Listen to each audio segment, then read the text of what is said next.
What's up, everybody? How's it going? Crypto Sloth back at you with another awesome interview today. I got two really special guests today. You guys all know them very well. The Crypto Sparbuck team. The what was the first tour? The Crypto Sparbuck tour, the Pulse giveaway tour, as well as the recent community awards. Let's introduce Abet and Hex Lion. How you guys doing? Really, really good. Thank you, Crypto Slots, for having the Hi, how is KSB it going? TV team here. Yeah, happy to have you. It's an honor to have you guys on here. I mean, I told you guys before, back when I was on your channel last week and in the green room, I was back before I started my channel. I went to one of your guys' meetups. Got to watch the whole presentation, won a T-shirt. It was a ton of fun. So, having you guys on my channel, man, it's awesome. I appreciate it. Thank you so much. Yeah, and you said it pretty good, the Crypto Sparbuch team. And now, since the tour is over last year, it was so hard for so many Americans to say Crypto Sparbuch. That's why we went over to KSB TV. We rebranded. Now it's really easy. And the next tour that we start, also really easy to remember, #MillionPulse Tour. Million Pulse Tour. That's right. That's what it was, because you're giving away like 1 million pulse at each stop, right? For the next tour, yeah. It's not discussed yet. Line has not given the okay yet. This was just my thought. Sorry, I guess that's false advertising. Hexline, No, how you doing, man? I'm just kidding. Actually on the Million Pulse tour. So Yeah. on the Million Pulse tour, at the big events, at the Crypto Daily events, like the whole day events, the big ones, we will definitely give away 1 million pulse and even more. So yeah, Patrick, there's one thing that I didn't tell you yet. My plan was to maybe have 1 million pulls for every single attendee. Is that something we could pull off? I think so, right? If you send me all your posts, then we can do that, of course. Well, let's calculate that quick. We have 500 people coming to every single event, and we do 8 events. How much is that? That's like 4,000. So it's like 4 billion pulls. I think we could pull it up. That's reasonable. I'm sure one of those top wallets had about a couple billion in there that they could spare. I'll definitely be showing up if that's the case. If you're giving a million to everybody. Oh, that's funny. But So then the Million Pulse tour would become the Billion Pulse tour. Pulse tour. Oh, that's even better. It's a better name. It's like, what's better than a 10,000x, 100,000x? But yeah, I'm sure everybody here in my chat knows you. You guys are a big cornerstone of the community. But why don't you just give like a brief introduction to yourselves, maybe a little bit how you found Hex, and a little bit about what prompted you guys to start all of these awesome tours and community events. So should I start, Patrick? Well, I started with Hex about 3 years ago, right? I found Hex a couple of weeks before it came out. So I was not a victim of those 4 weeks memes that were going around back then. I started with Hex right away because I loved Richard so much. Richard changed my life even before Hex already, because he made those videos on how to change your life, right? Like sci-fi, those videos have helped me a ton. And from that, I became a fan of him. So every single day I bought Hex. Every single day I staked Hex too. And I staked it how Richard Hart would like it, really long out and stuff like this. And now a couple of months later after that, Godwill bought. A couple of months later after that, I became financially free, started traveling. And since then, I'm on the road with Hex Lion for the 5555 tour in America. We did 42 free workshops to everybody to teach them about the biggest opportunity of a lifetime, which there is, Chain Pulse X and so on. And from there on, after America, I started traveling again, a little bit Europe, and now I'm here in Mexico enjoying. Just yesterday, I looked at an apartment for staying here until Pull Chain launches, so maybe 1 year. Yeah, maybe 1 year. Oh, man. How about you, Hexline? All right, it sounds cool. I'm doing really good. So about my background story, I found Hex about pretty much 3 years ago. So in November 2019, at the time, I was already thinking about how to restructure my crypto portfolio properly, because in 2017, in the summer, I got into Bitcoin and Ethereum, and then stupid me, I needed like to diversify my Bitcoin, because a lot of people are still saying that it's like needed, but guys, you don't need diversification on the crypto market. You just need a few really good diamonds, and then you're good. And this portfolio was like down 80%, 90%, and then Hex came around, and Richard Hart told me like what he was up to in the last 2 years, and that he developed Hex. And then I was able to not hear all the fats out there and really look into it, and really look behind it and look into the math, into the code. And then I dollar cost averaged in the first few months, and How did you guys meet? I actually don't know that story. Did you guys know each other before Hex, or was it like through Hex that you that met? came possible. And also, am I dropping out? Oh. Yeah, I think you dropped out for a second. Sorry. But it's not there you too go. bad. Yeah, it's not too bad. I think I'm we dropping got out, the most of it to like the last second. I'm sorry. Yeah. Whenever it comes to a question where you need memory, then I just forward it to the Hex line, because Hex line, it seems to me, has like one of those photo identical memories in his head. So Patrick, how did we meet? How did everything start with the case? No, only when it comes only when it comes to the Hex prize, yeah.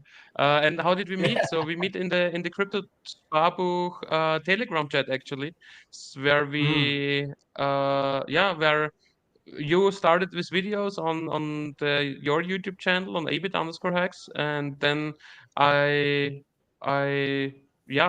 watched them a little bit, and then I came to the idea, okay, let's connect with each other, because you weren't part of the Crypto Sparbuch community back then.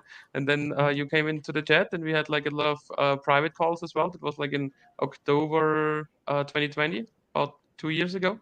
And then on the 20th of October, we had our first live stream on Crypto Sparbuch before the big payday. And I think, Patrick, we, from the first moment on, just like every Hexican that we meet, we have so many things in common, right? Like we have traveled for more than 1 year, and now we know each other pretty, pretty good. And since we are also in Hex, it was like, a really good friendship from the beginning. And it was the same thing with meeting the Hexicans on the road, Sometimes we had the Hexicans sleeping over at our couch in the apartment just because the bondage was right there.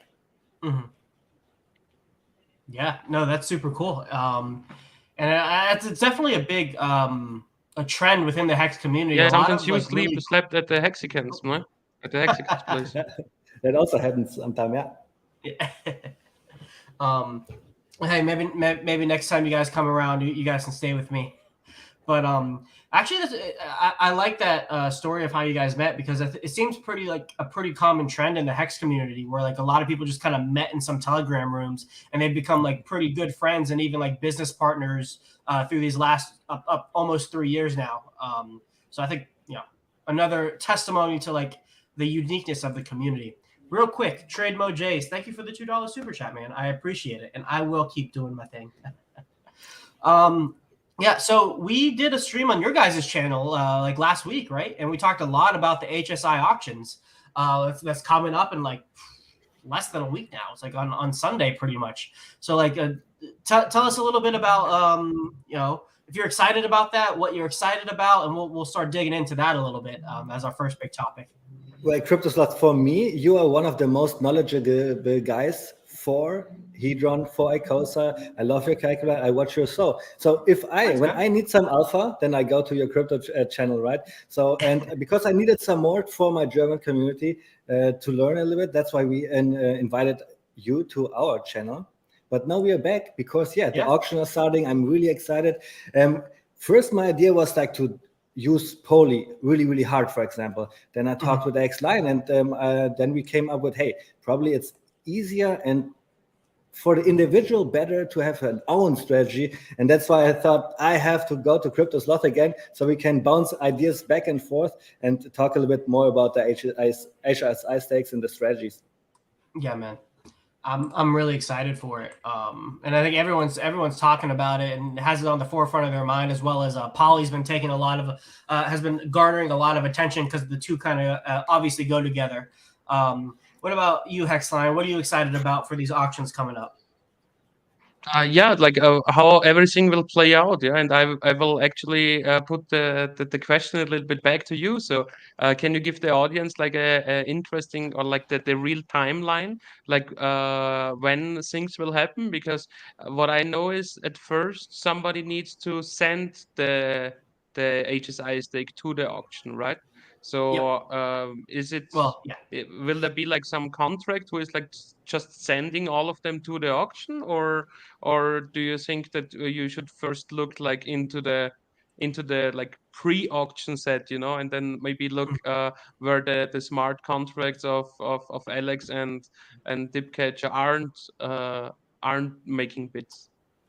Yeah, so kind of just the general timeline of how it works from like the time the HSI is created to like gets on the auction. It's like once it's created, then if they sell it for ICOSA, then the ICOSA contract takes an advance on it and then doesn't pay it off. So 90 days later, it's up for liquidation. And in order for the 24-hour period of the auction to start, somebody needs to make the initial bid. And that initial bid is the amount of debt owed on the HSI. So specifically for all the ones minimum. coming up, yep, that's the minimum bid. Like in order to get the 24-hour period started for somebody to win it, it has to be the debt of the advance. Now, because these were all sold pretty much to the ICOSA contract, the debt is the total amount of mintable hedron or the total advanceable hedron. So, for example, for every T share that's for every Quattro Cinco T share that's in the HSI, that's 5.5 million hedron needed to be paid back. Now, your point about like say like whales or like the poly contract is, you know, you don't have to worry about competing with them unless the initial bid has started. So like maybe these wallets with a lot of expendable gas may start up a bunch of auctions to ensue chaos so that it's harder for people to sift through deals and find what's available. Because you can imagine, say like without like an automatic contract, if we just assume that didn't exist, only like 100 HSIs were able to be started. Auctions were able to be started every, say, 10 minutes based on like the community engagement. Well, every 10 minutes, that's a new set of 24-hour timers that's being started. So once the first 24-hour timer is up, that's 10 whole minutes where you only have to concentrate on a 100 HSIs to try to win at that last couple minutes. But if somebody can start, say, 1,000 HSIs all within one block, let's just use an extreme example. Well, all of a sudden, that's 1,000 HSIs that need to be paid attention to by the entire community plus the other whales in order to try to win them when the most important bids, which are in the last couple minutes, need to occur. Does that make sense? Sounds, yeah, 100%. This sounds to me, though, that a smart contract or a bot would be an advantage here, because a smart contract could probably monitor 1,000 stakes at once, while I can only focus on a couple, right? Exactly. One of the questions that I definitely want to elaborate on today is, what is a minimum bet for HSI stake, and what could be a maximum bet where it doesn't make sense to really bet anymore, you know? Yeah. So I touched on the minimum bid, and the minimum bid is the amount of debt owed by the HSI. And I like that metric because we can know for 100% certainty how much hedron will be burned each given day, because there is a minimum bid. So if we just assume that they're going to be liquidated, which for the vast, like 99% of them, they'll probably be sold to somebody. We already know how much supply of hedron is going to be burned.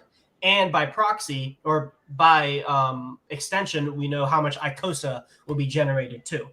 Now, the maximum bid is a little different because the maximum could be anything. Like anybody can overpay as much as they want for the bid if they want to just throw away their money. But like your question was, like what's feasibly possible is there are a couple levels that I've identified that people will probably be looking at to value the HSI stakes. And the first one is the amount of the dollar value of the underlying ICOSA that can be exchanged for the HSI. So it's like if I can like spend $1,000 of hedron and get an HSI that has $1,200 worth of ICOSA mintable, well then I'm probably going to do that because I'll profit $200 immediately by getting that HSI, selling it for ICOSA, then selling the ICOSA down. Now what that will do is will bring the ICOSA price down, of course. So like it will take less and less hex to reach, or less and less hedron to reach that price of where it's feasible to bid on it just for the underlying ICOSA. but you also have the value that it would cost to make the steak today. So it's like, if I wanted to do a 5555 steak and it only cost me $1,000 to do it by bidding on a steak, or it cost me $1,200 by buying Hex and staking it, well, then I'll probably go through the HSI direction because I'm able to get T shares cheaper than what the market is giving me right now. So that's the second level. And then the third level is that all of these stakes have been accruing yield for 90 days and have 90 days worth of hedron that's mintable. So you could take the cost of the stake plus the yield plus the hedron mintable, and you could say that's like the max value that the stake is worth at any given day. And then anything after that is just speculation on price. But it doesn't make sense to bid on it more because you could just make the stake yourself today and still obtain that same level of speculation moving into the future. So with So this, do you we think that establish. for example, like a 10x launch bonus stake will also go off the table, like for 10x the amount of minimum bet I think as a maybe not. minimum kind of? Maybe as a minimum, yes, because the cool thing about the No, as a minimum minimum bid, not because like the minimum bid also for a 10x bonus one will be the same. Yeah, the 5.5 million correct, per t-shirt. correct. But for the as the auction. So I mean, in my point of view, I guess those stakes will get 10x the amount of heat run like pretty easy Um, on I the don't bid. think it goes directly 10x because Yeah, not directly, 10x of course, 10x because from people want to make 10x from what a point good is bid. Yeah. Yeah, but they will definitely, the base amount that they go for will probably be higher than stakes without the launch phase bonus. One, because obviously they Mm-hmm. have more mintable hedron, so like if automatically the intrinsic value of that stake is higher because you can mint more hedron at the end of it. And like the cool thing about the minimum bid is that if you ever get a stake for the minimum bid, like just by chance, like you are all 100% going to be made whole at the end of that stake because you can mint all of the hedron that you use to bid on it at the end of the 15 years. So like you're Yeah. guaranteed to make money no matter what. With the 10x Mm-hmm. bonus, that 10x's. So like the minimum amount it should go for is 10x higher than what the minimum bid is, because anything less is the profit by the end of the 15 years.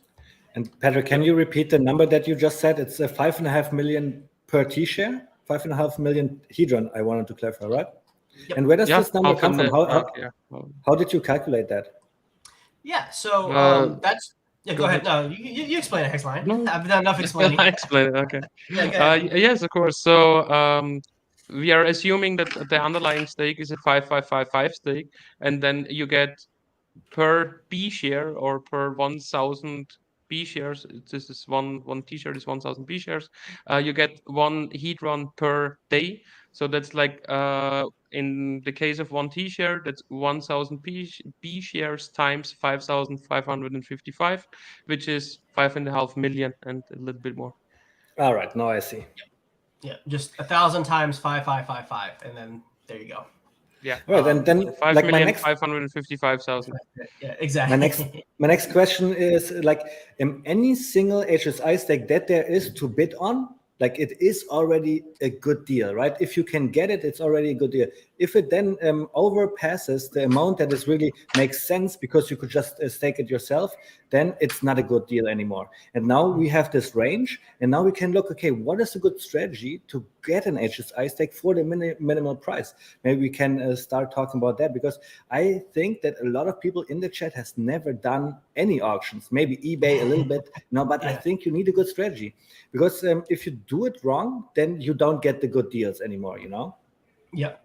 So your question is like, what kind of strategy could you use to try to get one for like the cheapest possible? Like is essentially, yeah.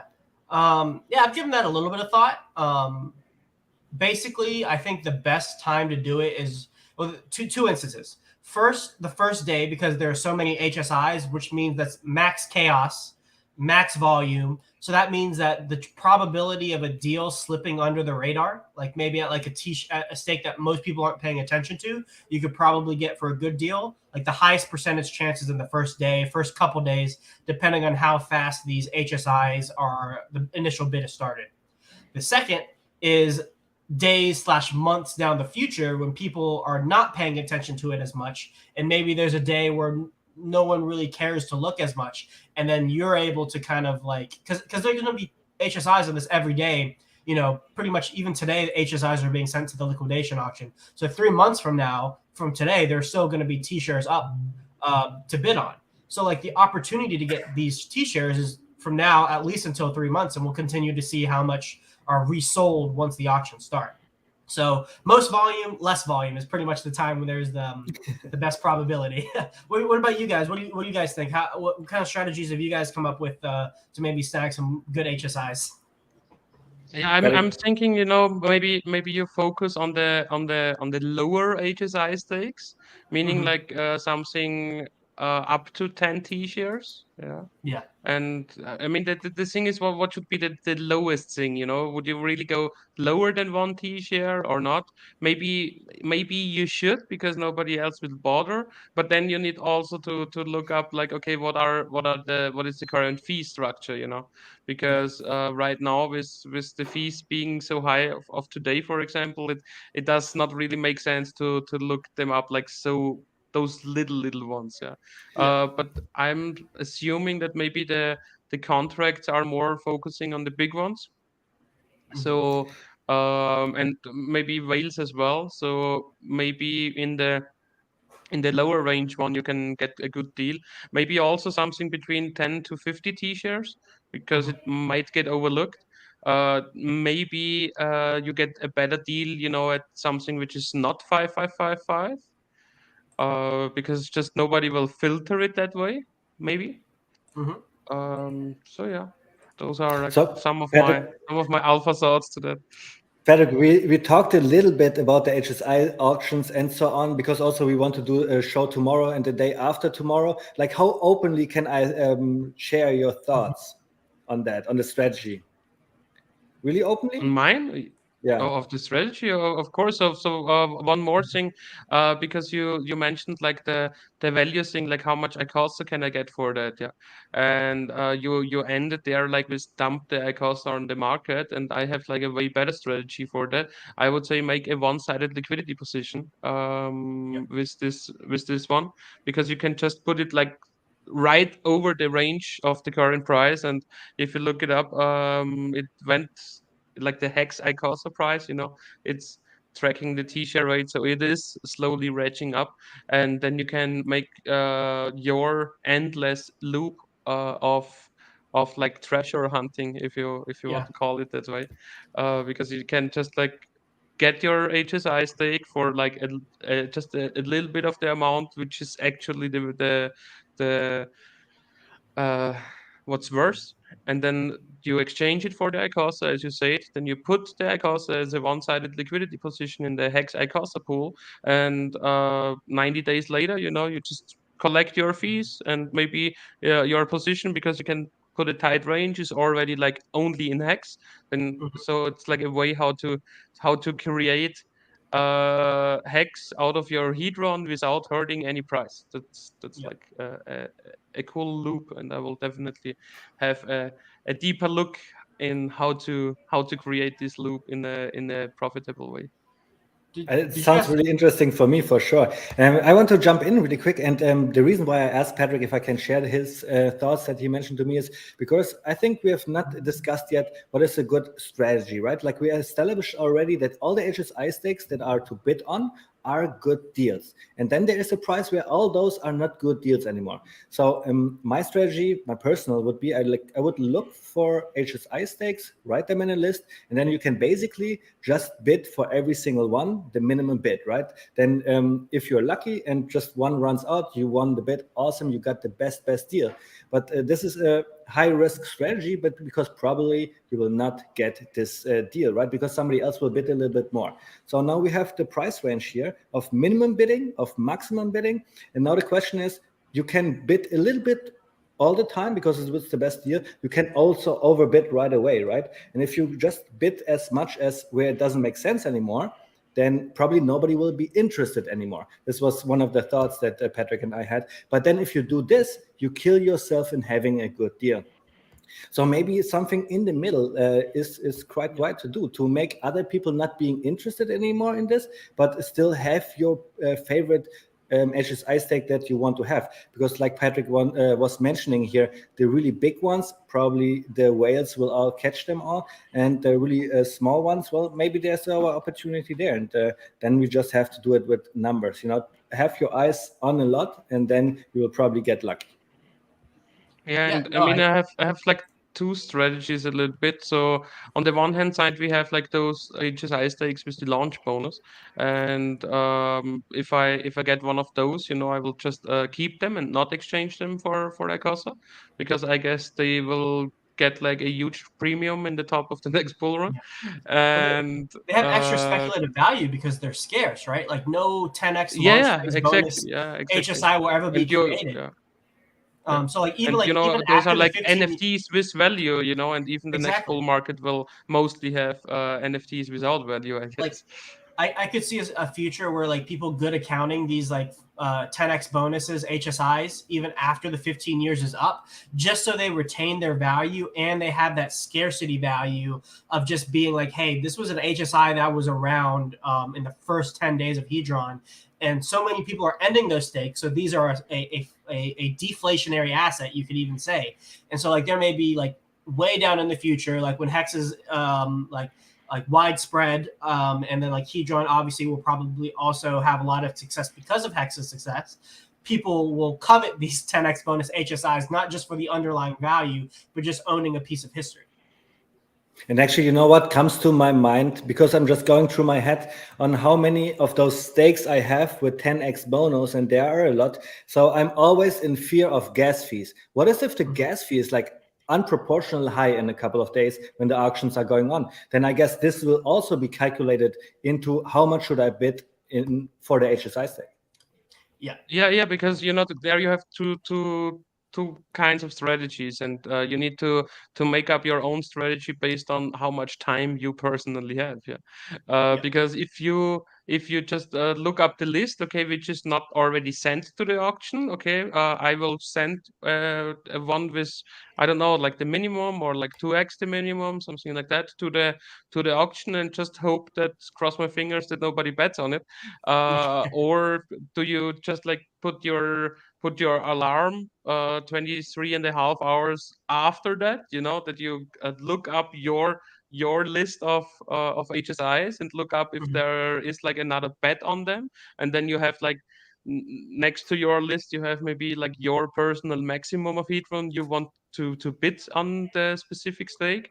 And the other strategy is like just to wait, okay, which stakes come to the auction. Maybe you have a Mhm. general list of what you are interested in, and then have a look like within their last few minutes, like, okay, what is the bet? Okay, what would be my maximum bet on that? And if there is like a big change, then you can just like, let's say for example the minimum bet was 1 billion Hedron, and now it's like at 2 billion Hedron, and my I will go up to 4 billion Hedron. Then you can just like not put 2.1 billion, for example, as a second bet. Then you can like put 3 or 3.5 billion, and maybe you scare everybody else out. Yeah. Yeah. But yeah, it's about like how much time can you personally Right. invest, yeah, and how much transactions do you want to do. Mhm. So, and I would also recommend, so like if you don't have at least 500 million Hedron liquid, I would just recommend go with the Poly contract, because then you don't have so much volume anyways, and then it's better for you if the Poly contract holds your stuff for the next 15 years and just Yeah. make you rich that way, and you don't have any option to, yeah, maybe you can sell your Poly on the way, but you shouldn't. And I don't think that Poly will like be at premiums, discounts, maybe, but I guess it will just like go behind the actual value in the long run. It's funny, we have Goldkey in the chat. He's saying Yeah. that sounds super complicated. Just mint Poly, way easier. And I must say, like, he definitely has a point. And I was talking to X-Line about exactly that. For smaller players, like you said, it's really, really simple to go into Poly, to Yeah, play the that's what game I'm really saying. good. So like But then, below half a billion hex, below half a billion Hedron, or a billion Hedron, I would just go with the poly contract, because then your total volume is anyway so low that it's better that the poly contract just holds your stuff Exactly. But for then the next years. after I looked into the list that I got from our last stream with all the HSIs, then I looked into it, and then I was looking, okay, what is my buying power? And I realized, well, I have enough buying power to try my own strategy. Let's say, Yeah. this. Yeah. Well, there's something I was going to say. Hold on. What was it again? Yeah. Well, in terms of like, so the time factor really becomes an issue as soon as a lot of HSIs start overlapping with each other on when they end. But like, really, if you just take, because there's a 24-hour period from when it starts to when it ends.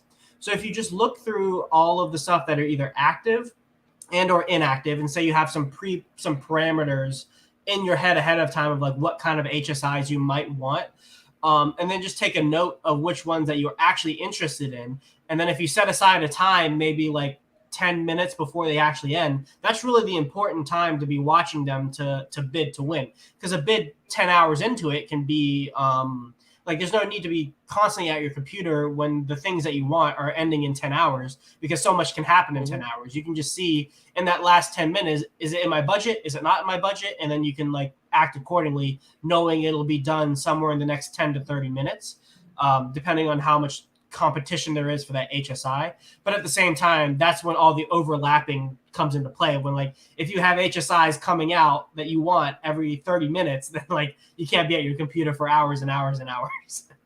And also, maybe we can learn here from eBay, right? And from my experience, it's always the last second where somebody comes in and buys and catches the deal, right? So I think you do that to ensure that you don't overbid yourself with other competitors. But if you like the HSI stake, I think it's a risky play to wait for the last second. No, actually, it's not a risky play at all, because it's only ending like after 5 minutes, right? Like when one. Yep. Like, let's talk about the ending a little bit more. You cannot do a last second snipe. So The you snipe is can not like possible. make Perfect. you can just make a last second bid, but then the timer goes to 5 minutes again. 5 minutes, yeah. And this goes on forever, right? Like Yep. this can go on. Until 5 minutes goes by where nobody makes a bid, the bid will the auction will perpetually go on for 5 minutes. All right. Yeah. So you might on the second day, on the 14th, there are also like a bunch of stakes coming again. I mean the 13th is like the biggest day, but the 14th is like the second biggest day, and then they will like overlap. So like the from the second day they will come, and from the first day they will just like be there and so on. So it will be definitely crazy those days, and I have not much how many time. t-shirts are coming out that first day? You know how many t-shirts are available that first day? No. 24,000. 24,000. 24,000. Yeah, that's 1,000 is a dolphin, and so 10,000 is a shark. So basically, 2.5 shark positions are up for grabs on the first day, and then after that, the next day is 3,000, then 2,000, and then for like 1, 2, 3, 4, 5, 6, like a week after, it's like 1,000 every day, basically. Well, in the first sense, this number sounds a lot, right? Because I do not have that many T-shares. But in the grand scheme of 10.5 million T-shares in the pool, it's not that big anymore. So maybe this indicates when you take into account T-share acceleration and how they get harder to obtain over time. Like, at the beginning, thousands of T-shares wasn't that big, but now because we can't obtain them relative to our positions, these are a lot of T-shares. But like you're saying, wherever you're measuring, like your measuring stick is starts from, whether it's the total T-shirt pool or like what you're able to obtain will determine like, are these a lot of T-shirts or not. So yeah, that's a good point. Anyway, sorry, I interrupted you. Go ahead. I lost the train of thought here. So there was something that Hex Lion brought up that I thought was really cool. And also, everybody in the chat, thank you for watching. I appreciate it. I hadn't said hi to the chat yet, but thank you all for showing up and hanging out for this awesome conversation. I appreciate it. Hex Lion, it seems like you've given some thought to the Icosa Hex pair and kind of like how you can implement that liquidity providing on that pair into your HSI strategy. Because it's like, well, you don't have to dump that Icosa just on the market. You can set a single-sided liquidity position at, say, like the ceiling price. We'll start there and then use that ICOSA to defend the peg, and then earn fees also while you're doing it without hurting the price, passive income, and if the ratio stays at the ceiling price, and hypothetically Hex and ICOSA are moving together, so if the prices are going up, you're earning fees while also getting passive income. Well, you're getting passive income by earning fees, but also obtaining the price appreciation of both coins, which is pretty cool. Yeah. Yeah. So that that it's like it's a pretty cool game actually, and I'm looking more and more into the liquidity provider game, and I like it a lot, because like for example today, I didn't have to worry about the high gas fees because my positions are set. You can set them on a weekend when the fees are low, and then when during the week there is like such a bloodbath like today going on. It always comes with high volume as well, and high volume is what you want to see as a liquidity provider, because the more volume your pool has, the more fees you can earn.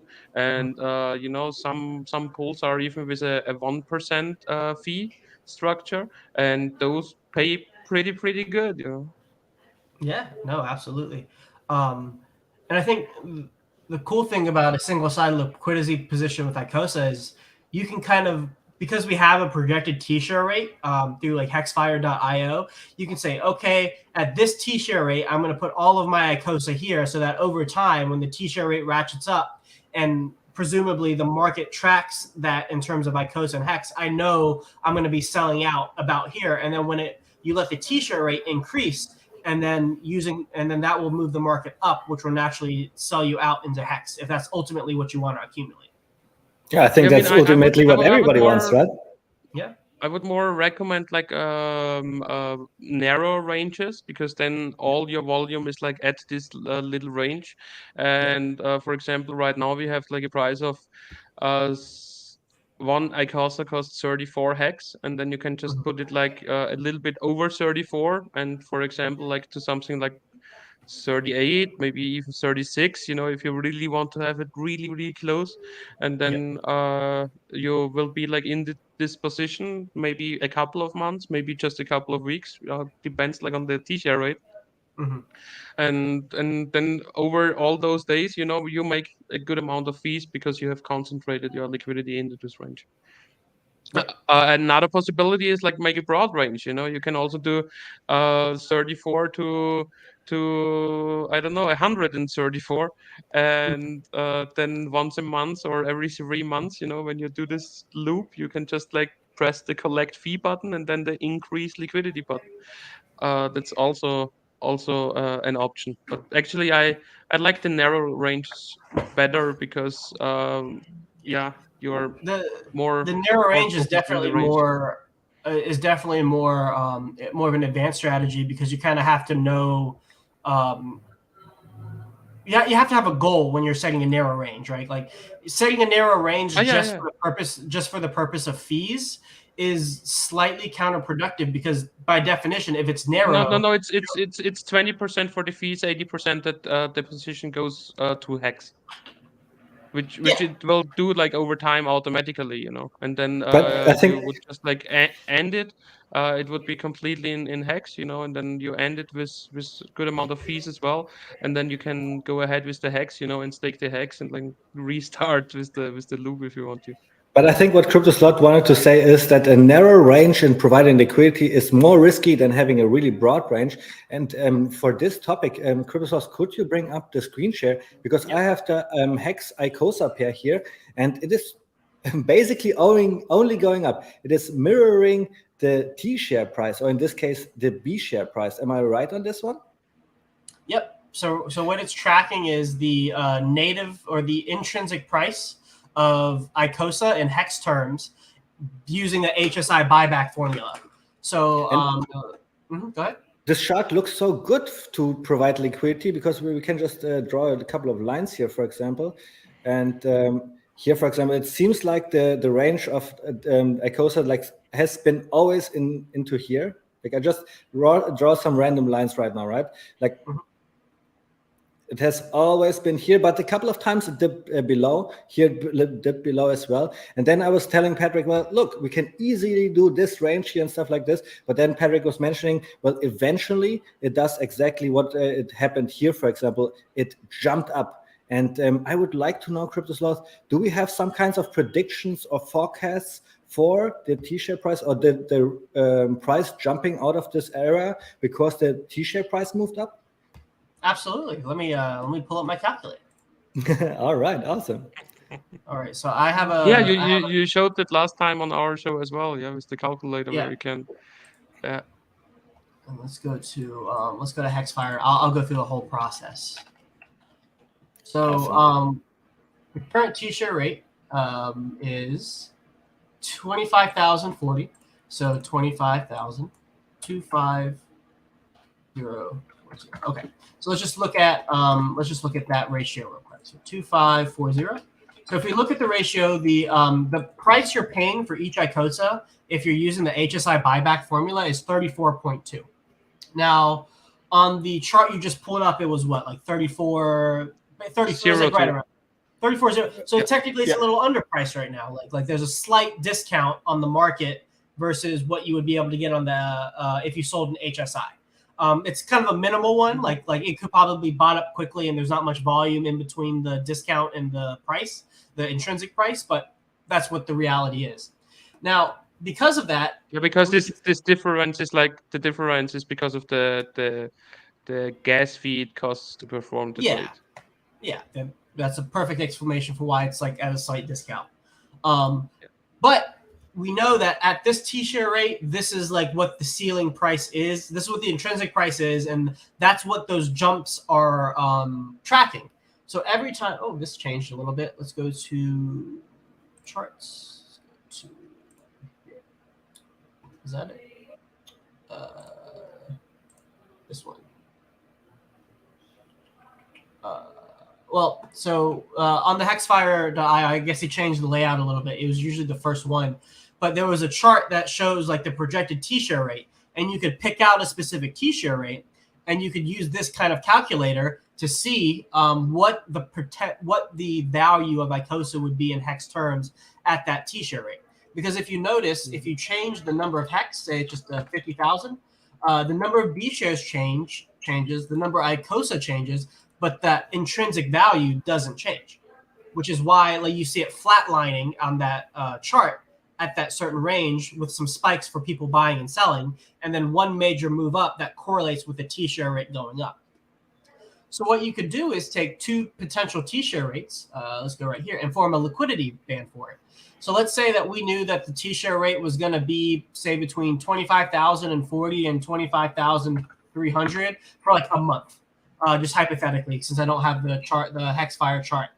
This calculator just calculates that exact HSI buyback formula, the price you're going to get for it. It sets this initial one 5% under, just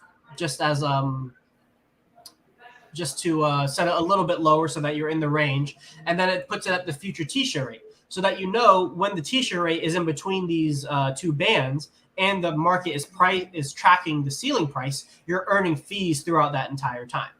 And in terms of like with using this pair as to sell out, you can set the whole thing above to a future T-share rate, wait for the price to catch up to it, and then start earning fees when it catches up to it, wait for it to bring it for the T-share rate to go even higher than your range, then you're completely out of ICOSA and 100% into Hex. That's amazing, because this is a little bit predictable, right? Like other markets are not predictable at all because they don't have a T-share price that is only going up. Well, we have that. The only thing that we cannot predict is how many people are starting stakes, how many people are maybe end staking or emergency end staking their stakes, right? So, but the number doesn't change too much. So this is actually the numbers that you are giving us here. I think they should be really reasonable to make a strategy out of these two numbers. One question here. One question here. Do you think that this ratio might fall next week because there are so many ICOSAs coming to the market, also like from Hedron stakers? Mm-hmm. Yeah, so that's definitely one risk that, well, I wouldn't say risk, but that's one consequence of the potential of a large amount of ICOSA inflation coming out on the market. If you remember, the first deal I talked about was basically getting cheaper use a bid that's cheaper than the underlying ICOSA. And if people are getting that kind of deal, they're just going to dump ICOSA to get their profit, which means the price goes down.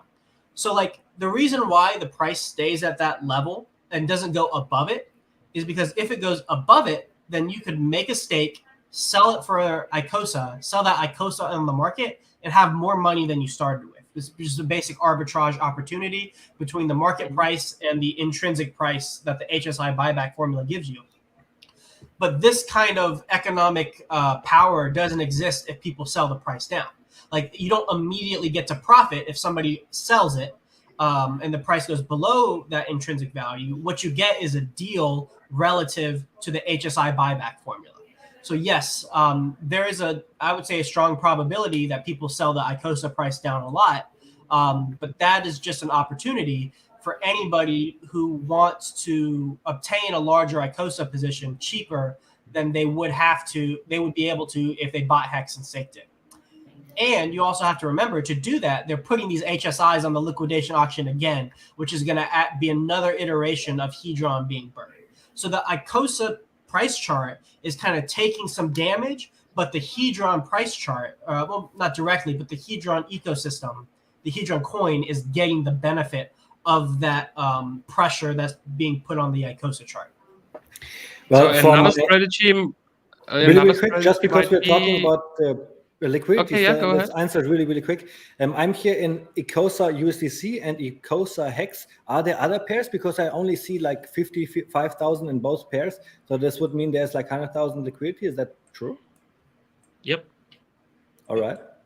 So not too much selling going on then in the future. Like if the whale decides to dump their ICOSA, I think they will eat a lot of slippage, and it's good for the people that hold. Yep.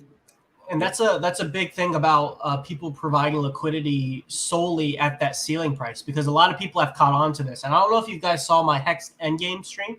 Have you guys watched that one? It's like an hour stream where I go through basically all of this in depth. I'll put it in the chat. But as people realize that this is the optimum place to put their liquidity, and at least it doesn't make sense to put it higher, and putting it lower is basically trying to snipe deals. People naturally are defending the price because nobody is selling their ICOSA from a liquidity provider perspective under the ceiling price. So for people to dump into it would be for them to eat massive slippage, which in of itself is a deterrent from selling the price down. Oh yeah. So another strategy could be like, in order to might get like a huge a good amount of fees, because there might be like a good amount of volume, would be also a one-sided liquidity position only with Hex under the ICOSA Hex price chart right now. So that's a way, if you want to support the ceiling price, by not providing liquidity directly at it, but by putting it below it with the hopes of getting deals. So you're giving Hex up for people to trade into. So you're saying, you know what, I want ICOSA at this price. Like you're predetermining the price that you want people to sell into, and you're saying at a 30% from the ceiling price, if you want to sell your ICOSA, I'll put up some Hex at that price. And then when people but that way, would you really do that with a one-sided liquidity position still? Because that way I would put a limit order, or is that not possible? You could I don't know if a limit order is possible on this pair. You have to check Matcha or 1Edge to see if they do it. A limit order would probably be better to snipe the prices without having to think about it, because the order is automatically executed. The trade-off for that is you're not earning fees in trading in that range, but you do have to be more active, because the limit order will automatically execute the trade for you, while with the liquidity providing position, you have to have people sell into it, and then you have to remove the liquidity. But I mean, actually, we are pretty, I'm thinking about that, because if I just put Hex underneath the price, and put it down like for, I'm like watching on this direction, because here I have the chart, and putting it down to, I don't know what might be a good one, maybe like to 24. Then like this possible sell-off, which might take us like take the ratio down like by 10, by 20, up to 30% maybe. Then like your liquidity is exactly in that range, and you just need to wait because in a few months, maybe longer, but usually in a few months, usually in a few weeks, this might be just bought back up, and then your position should be It's 100% hex again. 100% hex again. Yeah, I'm right on that. Yeah, exactly. Yeah. Yep. Yeah. So that's what I was saying. With you kind of have to actively manage it. So you have to see when it's in your range. You have to say, okay, do I want to pull it out now and get the underlying ICOSA that it's there in for, and then you increase the slippage to the No, I upside would again. just wait. I would just wait, because it's about volume, yeah. And I guess we will see a lot of volume in those like first 2 weeks, for Oh, example. so And then your goal here isn't to buy the ICOSA. Your goal here is to earn the fees, correct? make more. Yeah. And my goal is actually to make more hex. I'm still a hex lion. Yeah, of course. And then make the one-sided liquidity position just with the hex. If it happens that the people are making a sell-off of ICOSA, the more they do it, the more happy you can be. And Yeah, no, and that makes just sense. like Yeah. because there are already ICOSA whales out there, there are people who like ICOSA a lot. I know one of them, and so I'm pretty sure, if it gets to a, I don't know, 20-30% discount over the ceiling price, I'm pretty sure that whales will come in and scoop it up, because they are also sure that maybe they need to wait like a little longer, yeah, than a few months, but they will just need to wait, and the price will go up there again, because at least in the next bull run, because it's how the system is working. And I think what is really interesting, Those overreactions, it is about those overreactions. So 100%. I think what is really interesting is the Hedron and ICOSA community by itself, because they originate out of the hexagons, right? And I think all the Hedron guys, all the ICOSA guys are still hexagons. I think they are like brothers and sisters, you could call them. So this makes it really interesting for me to see what will happen with all the ICOSA that is coming out, right? It is like a little supply shock. Could you call it like this? Like the ICOSA Hedron system on Hex? Yeah, I mean, this day that is about to come out with the auctions. This is a day that will probably not be replicated like this in the future. Even though we will have auctions forever, this is a really specific day, because this is when everything started and everybody tried it out on this one day. And if we look, let's see, it's 24,000 P shares. We're looking at minimum of 133 billion Hedron being burned on that first day. Which is a pretty substantial amount when you're. How much did you say? 133 billion Hedron. That's to start all of the. That's the minimum bid. That's the amount. So at minimum, we're burning 133 billion Hedron from all of those on day one, if they all get started on day one. But I think they must be started, right? Like if there is a stake that is not even been started, I think I would click on it. Yeah, right. Yeah, that would be the argument for why they would probably all be the reason why they might not all be started is just the sheer volume. Like there's just so many. But there'll probably be people like you're saying who just if there's a filter button that says unstarted auctions and just click down the line. the thing about that is you have to consider gas fees, which is where like something like a Poly who has like all of the gas from the water token available, dispensable to try to like just mass bit start a bunch of them, and then maybe it has a chance to get some to slip through. I think Motley here has a good point. I don't think ICOSA dips as hard as people think, and if it does, it'll be short-lived. Yeah, I think. Yeah, that's what I also think. Yeah, that's why I think that's definitely a nice strategy, because and it might not come at all. Yeah, but if it's not coming at all, okay, then you just lost like 2 times a fee, and you can just set the pair on Sunday, for example, and then you can just like end the liquidity pair on another weekend. So you should not like lose more than $10 on that if it's not happening, This was the reason why I was comparing the Hex community, the Hedron community, because they are basically one, and we know those people have a long-term vision for the coins that they love. Have you guys considered the possibility of like, if ICOSA and Hedron become large enough from a liquidity standpoint, ICOSA could eat up a lot of the sell pressure on the hex price chart because assuming the price is at that ceiling price, that intrinsic price, then the cost of ICOSA, the price of ICOSA that you get from selling an HSI is the same amount that it would cost to start the stake at that given point in time. So say you have a hex stake that ends and it's like 100,000 hex you get at the end of it, and you were going to sell 20,000 of it, and then with the other 80,000, you're a good hexagon and you put it at the end of your staking ladder, right? So you have that 20,000 hex that you were going to sell in the hex USDC pair. But what you could do is, because if the ICOSA price is at the ceiling price, you stake it for Quattro Cinco, and then you sell that for the ICOSA, you actually get the same price. You actually get the same price for selling that ICOSA versus selling the hex. So like there's kind of like a contradiction in actions in a way where you're staking something for a long period of time, yet you're putting sell pressure on the price chart of the thing you want to be higher in 15 years. Like there's a slight contradiction in actions there. Well, maybe ICOSA could eat up that sell pressure, which is what it's designed to do. And because when it eats up that sell pressure, it's distributing value to the Hedron coin by burning it 90 days from that moment. I think this.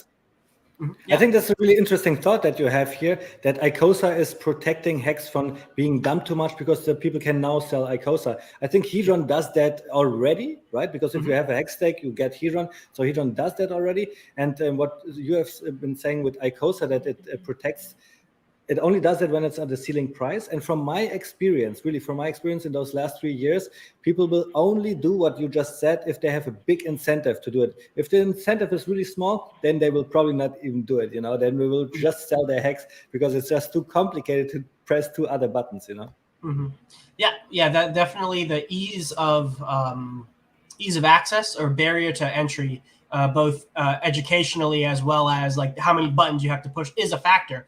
But I like to think about that possibility also adding on top of it with this whole liquidity providing perspective that we've been talking about. You could only sell half of that hex into ICOSA, take the other half of the hex that you earn from yield, and then pair it. And then now you have a liquid form of passive income while you also have your illiquid form of passive income in your hex stakes. So it's like your hex stakes ends, you get some ICOSA, you take the other hex that you have in the yield, you earn income on it in the hex ICOSA pair, which is still tracking the price of both of those coins. And now you have it sold and you have your coins, yet you're still earning income on the side. There's some fun things to think about. The really interesting thing, why it is interesting what you were mentioning, is just because you made your calculator. We know the low price, we know the ceiling price. So this is actually really predictable, and that's why I think everybody should look into liquidity providing, especially at Hex ICOSA, right? Yeah. And then, like for example, the strategy what I will do with my family wallets, which I basically don't touch until like 2035 or something like that. Like when ICOSA came around, I minted the Hedron and made a WhatsApp NFT. And now I'm just thinking, in like minting. I mean, it won't be that much, but in minting the Hedron again and just like putting it into Poly, because that would be, I guess, the best play for that. Wait, can you say that again? You are planning to execute the NFTs, the WhatsApp NFTs? No. Like burn for your those NFTs, family wallets. Yeah, but for the family wallets, there is a WhatsApp NFT running, but there is also a hex stake running. And on this hex stake, I could just like mint the Hedron again, and then with those Hedron, I can just exchange them for Poly, and then be good, with those long-term wallets which I don't touch. Well, thank you very much, because this is something that I have not even thought about, and this is definitely something that I will do for all those Because family wallets that I have. those accumulated Hedrons, they would just like sit there and don't do anything. I'm also like so if there is nothing else coming around in a year from now, for example, like around next year's Christmas, I could just go in those wallets again, mint the Hedron, and then stake the Hedron. A year later, I could do the same thing again, I can add to the Hedron stake, or I can also end the Hedron stake, collect the ICOSA, and then like stake more Hedron for another year, and stake also the ICOSA, and like that way just building Just up a keep loop building there. coins. Yep. And you know what? Actually, this is something that I have not heard to discussed at all by hexagons. What do you think? Like, as we get closer to the auctions, will more and more hexagons mint their Hedron? Yeah, Like, probably. will that bring a Hedron minting event? You know, a big one? Yeah, probably. Like anybody who has mintable Hedron who wants to participate and wants to put a little bit more into their bidding budget, if they have like a significant amount of Hedron to mint, they will. Like I personally won't be minting. I will probably almost never mint on most of my stakes because at the current Hedron price, they're really not worth minting all that much, even with the 10x bonus. So like it doesn't even move my bidding budget at all to mint anything. But for larger players, I would say even like the probably high squids all the way through high squids and up will probably be minting some like what Hexline was just saying to put into poly. Like I think Randy Hilarski said that he did that. He's like, I just minted on all my stakes, do it all in the poly. Because basically they know that later on they're going to get that Hedron that they put up away. So if you wanted like a hands-off, no thinking about it approach, like just minting it all, throwing it into poly is definitely the way to go. If you wanted exposure to the HSIs too. Yeah. And what is interesting on poly as well, that it has a spectacular, it has a character that where people want to trade that as well. So the poly price could go up and down in the future as well, right? Like more than it'll have its own market. Yeah. Yeah. Another tradable asset for sure. Yeah. And it will be interesting, like to see liquidity there, because it could be like hex poly, Hedron poly. Yeah. Yeah, the Hedron poly chart will be really interesting to look at because essentially what that data is it's like pairing like Hedron against all of the things that it's natively redeemable for, right? So like with the single Hedron token, you can get T-shares, which means you can get Hex, which means you can get more Hedron, and also with Hedron, you can stake it and get ICOSA. So there's basically like 3 to 4 things that the Hedron token in of itself can unlock. And what Poly is, it's a receipt that's redeemable in 15 years for all of the coins that is bolstering the fundamental value of Hedron. And so actually what you're saying, is it should start like 1-to-1, and then it should like Poly should outperform Hedron over time, right?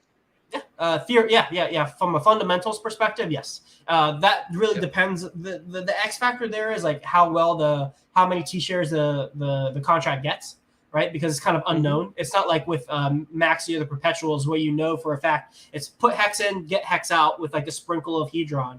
With this, it's put Hedrons out, get who knows how many T-shares back, plus a Hedron stake. But yeah, like Poly is a receipt for pretty much everything in the entire ecosystem. And the Hedron to Poly chart essentially prices in. It compares Hedron versus everything that it's natively redeemable for. And that's what that ratio is telling us, how the market is pricing that in. Which is going to be cool. It's just good data. It's like independent of whether you participate in Poly or not, like just seeing what the market values those two things as is extremely valuable. And you don't even have to be just a only Hedron holder to be excited for that. As a Hexican, you are naturally already excited because Hedron is there to pump Hex, right? Yep, pretty much. And we definitely talked about that one a lot in last week. How Hedron pumps Hex. It's pretty cool. And we have Danny Boy here in the comments saying it's good to put the free Hedron to work for your Hex bags. And CryptoSloth, is there maybe a metric, or do we have numbers on how many Hedron have not been minted yet? Actually, I don't have those numbers. Yeah, I don't have those numbers. I'm sure you could calculate that out just going through because I'm pretty sure people have organized all of the Hex stakes that have existed, and all of that data is on the blockchain. So I'm sure you could filter that through. I haven't seen it personally. There's another question I think would be good as we start closing out this topic is can you talk about the yield for stakers in ICOSA and the Hedron pool? What do you guys think about that? We talked a lot about good deals on the HSIs. We talked about kind of strategies for it, but like, what about the people who like to stake and chill, man? What about like your purebred hexagon? He's like, I just like to stake my coins. I want to forget about it. What can they expect in these ICOS and Hedron pools? Yeah, I mean, I don't have like exact numbers. I only know that the yield is not like too stable, yeah, because it depends on the volume of the whole ecosystem, like how much HSIs are exchanged and all that kind of stuff. But I see that like just as a long-term play, and I mean, I hope you have some numbers for us. I know that the ICOSA pool gives more than the Hedron pool in general. But yeah, give us some numbers. I haven't looked into that, like what the last 2.5 months or So nearly 3 months brought us in those pools. And for yeah, me, so it was like I didn't start staking right away, right? I was a little bit reserved on that. Started staking a little bit of my bag way later. And yeah, now when I realized the moment, all right, all the Hedron that is there is dormant capital, doesn't do anything. Well, that's when I really started minting everything, basically. And now the decision that I have to make is, do I mint again to make my auction power higher a little bit? Yeah. Well, just the quick. I have the numbers here. At least for the first day, where there's 24,000 T-shares, the minimum amount of Hedron that will be burned is 133 billion, and that's going to be at least 532,555 ICOSA for each pool. So, like, if you have a whale position, which is 1%, well, let's do something. You have a dolphin position, which is 0.01%. Yeah, you'll get. Let me do that calculation. You'll get at minimum 53 ICOSA. So for every dolphin position you have, you'll get 53 ICOSA at minimum when all of those 24,000 T-shares on the first day get burned.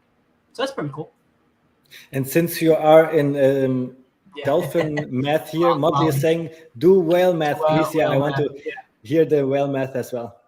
So the minimum is 5,325 for each whale position that you own, Motley.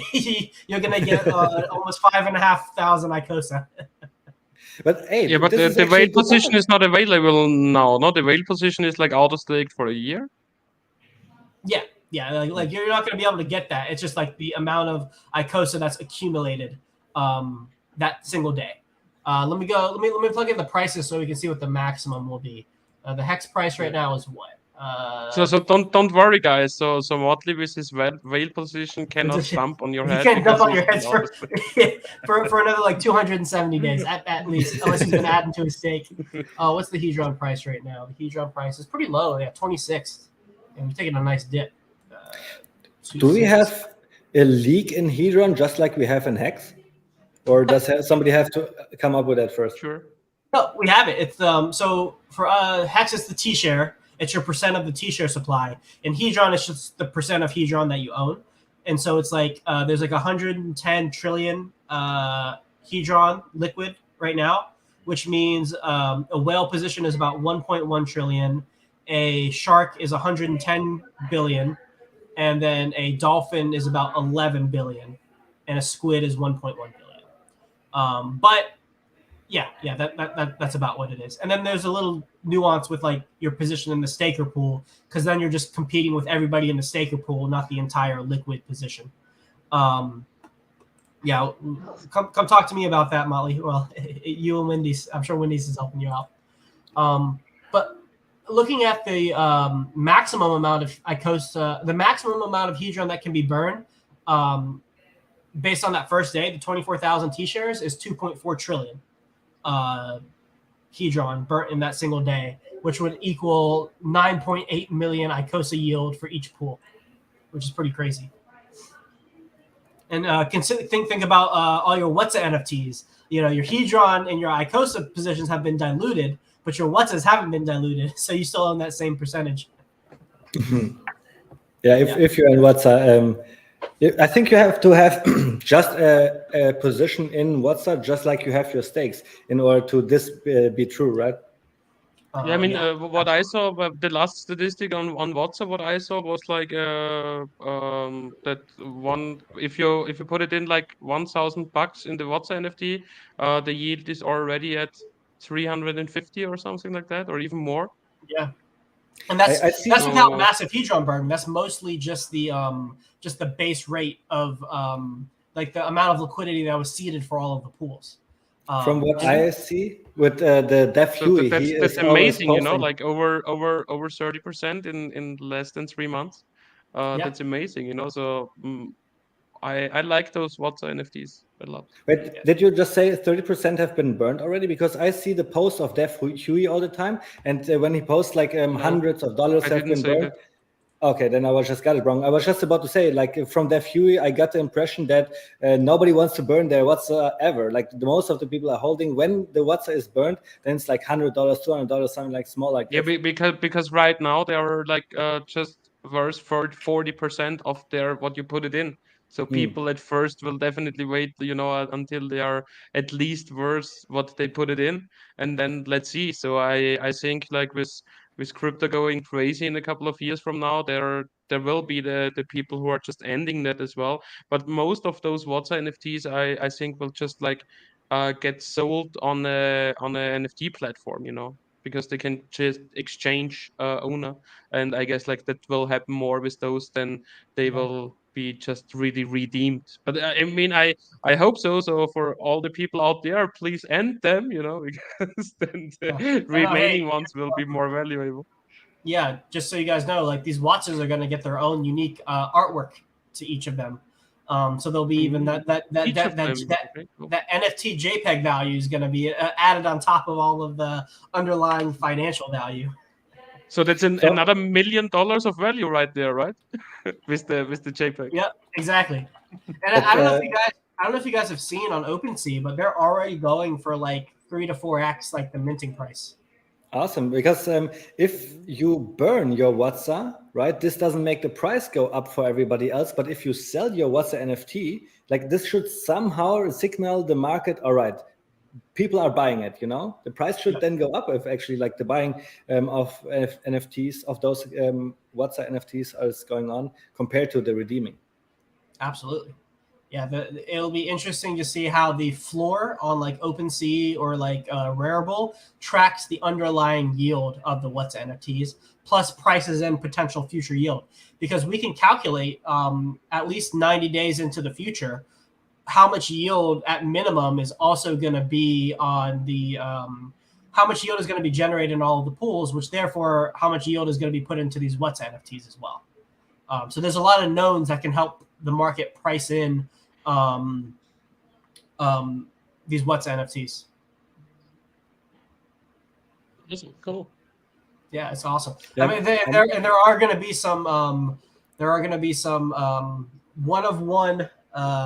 We are all the sloth address artworks floating around. I sent a couple into the wild, so if anybody's lucky enough to get one, maybe they'll go for a discount.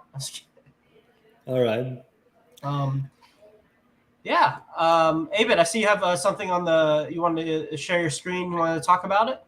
Oh yeah, this just wanted to put that out there so I don't forget. So thanks for Yeah. mentioning it. This is the KSB TV webpage. We have so much things going on. That's why I always try to funnel the people to the site, because if they go to the site, they can read already information about the million pulls. So even though this is out a couple more months until pull chain launches, then we'll get more into this topic. Right now, what we have going on the site, and I think this is really interesting. First of all, if you read about it, vote for your Hexagon community members here, the Hexi Awards. You may think, that's a funny thing, that's not really so important. But then when you realize and when you click on it, you have all those categories of hexagons, right? Who's the most consistent, for example, who's the most informative content creator. And now this gives us as a community the chance to acknowledge the work of all the hexagons that we have here on this list. So I'm so proud that Kaylin came up with this idea, the Hexi Awards, and I want to tell everybody, come to KSB TV and participate, vote for your favorite hexagons to acknowledge their hard work that they are doing. And this is really something that I want to shout out into the Hex community to really participate here, because I think we have a good thing going on that brings the hexagons more together. Yeah. And then Absolutely, guys. Vote, vote, vote, vote, vote. Yeah, go vote for me. I'm nominated in one of those categories. Go vote for me, guys. Oh, really? What is your category? I haven't seen it yet. Oh, it was like newcomer. All right. Yeah, Here we go. Yeah. Oh, here I see it. Yeah. I could have also seen you totally in the category best alpha. Like you should be here as well. Yeah. But we only have guess 5 not. places. We only have 5 places available, and it's a really competitive here. This list, what we Yeah. have. Well, Right, I and guess then- I don't really give as much hex alpha. I give more hedron and icosa alpha. So I guess that I can't. I don't qualify. Tomato. Icosa, hedron, icosa, hex at the end. It all pumps hex. And then the second thing that we are working on really hard, and it's already coming up in 3 weeks. Patrick, do you want to talk about the hex birthday a little bit?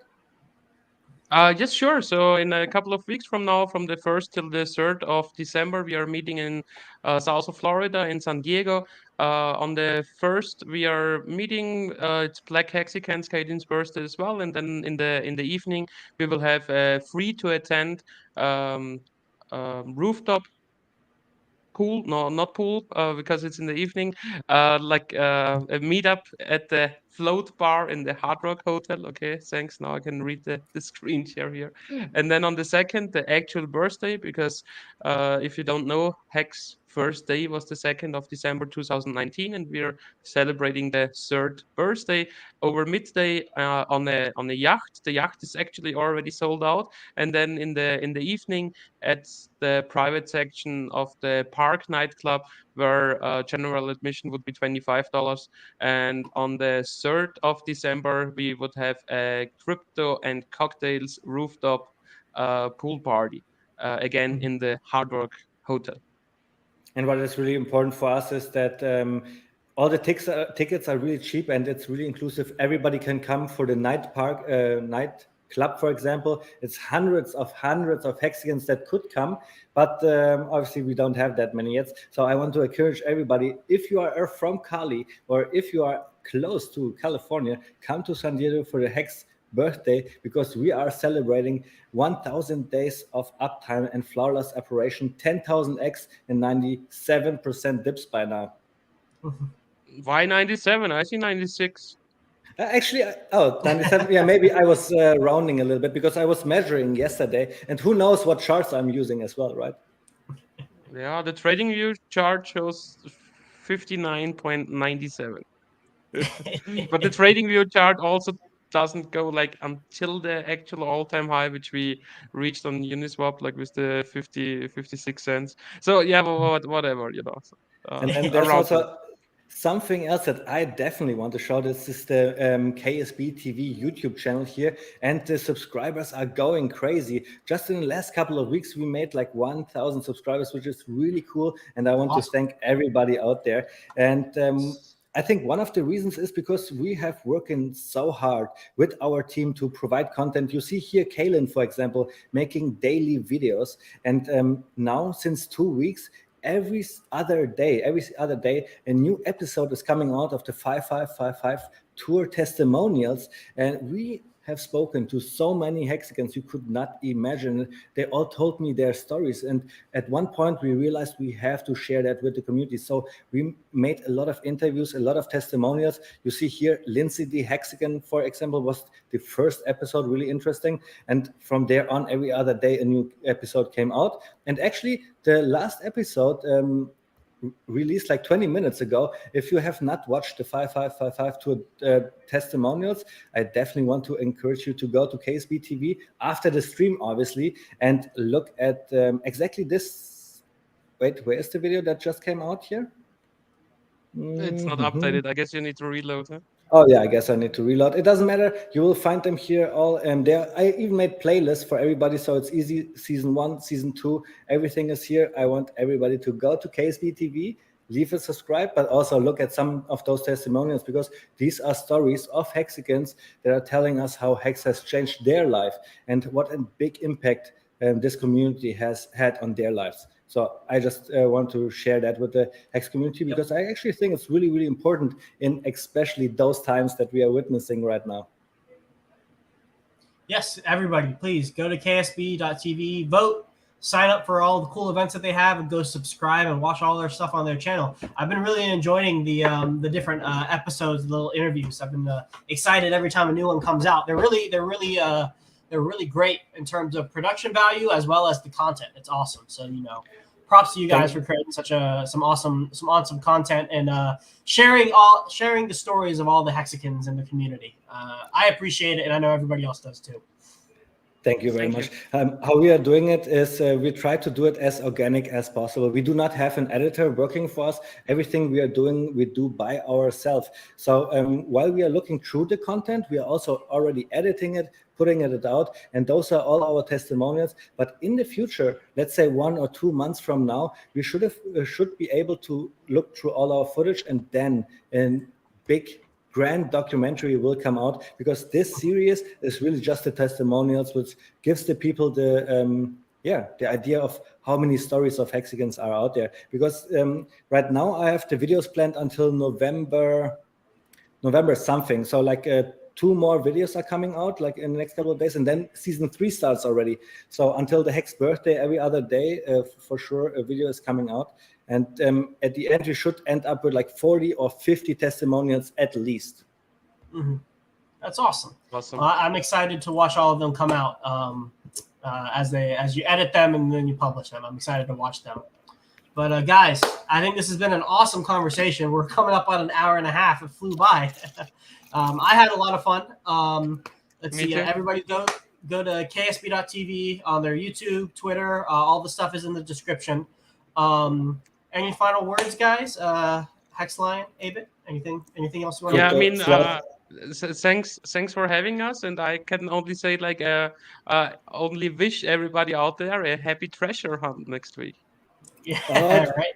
Patrick, we're using the word treasure hunt because we were just creating the thumbnail for our show tomorrow. Obviously, we want to also talk about Hedron, talk about a lot of other content. So that's why I'm so grateful, Crypto Sloth, that we were able to come here today to grab all the alpha. And now we will process this and put that together for our community tomorrow on KSB TV, and in 2 days for our German community as well.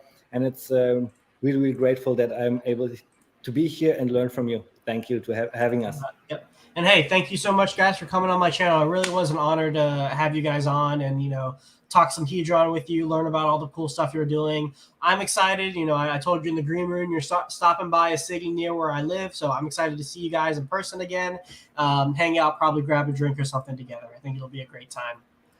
Everybody in the chat, thank you so much for hanging out with us for this last hour and 20 minutes. It's been an awesome conversation, and part of that is thanks to you. Leave a like, subscribe to my channel if you like it. All my links, their links, they're all in the description. Go follow everything, comment on everything, etc., etc. Peace out.